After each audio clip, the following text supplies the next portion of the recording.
দেখো আজকে শোনামো তোমরা 1000 বছর পুরানো একটা প্রেমের গল্প, প্রেমের একটা আত্মত্যাগ, যেটা আমাদের ত্রিপুরাতে ঘটে গেছে ওই একটা সময়ে। তো রাইমা সাইমা গল্প যেটা ত্রিপুরার ফেসবুকের ভিতরে এখন ট্রেন্ডিং এ চলে, একটা কাটা সাপের অজগরের মতন একটা সাপ আকৃতির একটা পাথর দেখা যাইতেছে, তোমরা সবাই দেখতেছো। এটার মেইন ঘটনা কিটা নিউজ চ্যানেলের ভিতরে কইতাছে যে রাইমা সাইমা নামের প্রেম কাহিনী নাকি এই না সেই না।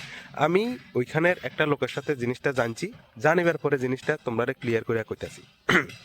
তো দেখো, রাইমা সাইমা নামের দুই বোন ছিল, এক বাবার দুই সন্তান।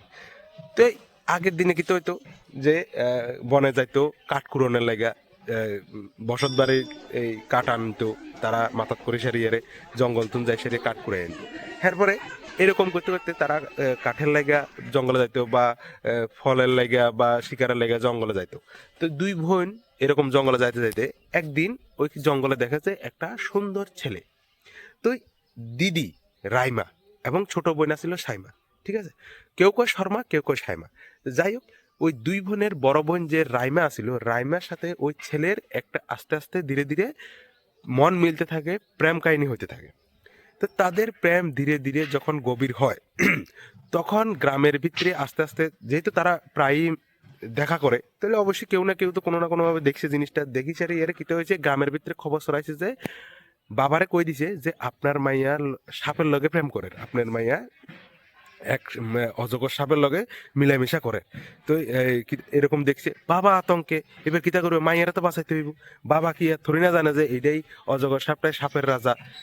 সাইমা রাইমা কিন্তু ওই অজগর সাপটারে মানুষ হিসেবে দেখে। মানুষ, তাই শুধু মানুষ দেখে, এই দুনিয়ার ভিতরে একটাই মানুষ হিসেবে ওই অজগর সাপটারে দেখে, সেটা হচ্ছে রাইমা। আর ছোট বোন সাইমা দিদি আর এই যে জামাইবাবুর প্রেম কাহিনী জিনিসটা জানতো। এইবার একদিন কেউ কইতাছে তাদের বিয়ে হয়েছে, কেউ কইতাছে তারা টঙ্গরে একদিন দেখা করতেছিল, একটা জায়গার ভিতরে একটা দেখা করতেছিল। যাই হোক, দুইটা ভিন্ন কাহিনী। এবার আমরা কই, এবার কি হয়েছে, একদিন তারা দেখা করতেছিল, দেখা করানোর সময় গ্রামবাসী সহ বাবা ওই জায়গাতে গিয়া পৌঁছায় যখন দেখে যে রাইমা একটা অজগর সাপের লগে বইছে, পুরো দুনিয়ার মানুষ দেখে যে একটা অজগর সাপের লগে বইছে, কিন্তু শুধু রাইমাই দেখে যে আমার জামাই একটা সুন্দর ছেলে, একটা রাজপুত্রের মতো ছেলে। এবার কি হয়েছে, গ্রামবাসী আতঙ্কে মায়েরা টানে লয়ে গেছে কই, বাবা ওই অজগর সাপটারে এক কোবে দুই টুকরা করে এলেছে, একটা জায়গা দিয়ে দু টুকরা করে এলেছে।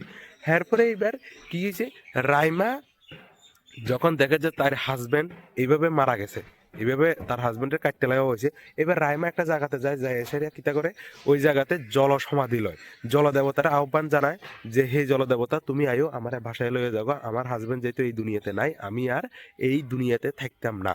তখন এইবার জলদেবতা আইয়ে এবং একটা নদী আইয়ে, নদী আয়নের পরে ওই রাইমারে ভাসায় লইয়া জায়গা, রাইমা জলসমাধি লয়। এবং ওইখানে এক দিদির এই আত্মত্যাগ, প্রেমের এই আত্মত্যাগ দেখি সারিয়ারে ছোট বোন সাইমা ও যায় ওই নদীতেই নিজের প্রাণ ত্যাগ করে। ওই নদীটা এখনো আছে, রাইমা সাইমা নদী নামে। ওই নদীটা যাই সারি ডম্বুর মিলিত হয়। এটা হচ্ছে আমাদের ত্রিপুরার 1000 বছরের ট্রেডিশন। এটা হচ্ছে রাইমা সাইমার প্রেম কাহিনী এবং রাইমার সাথে অজগরের প্রেম কাহিনী।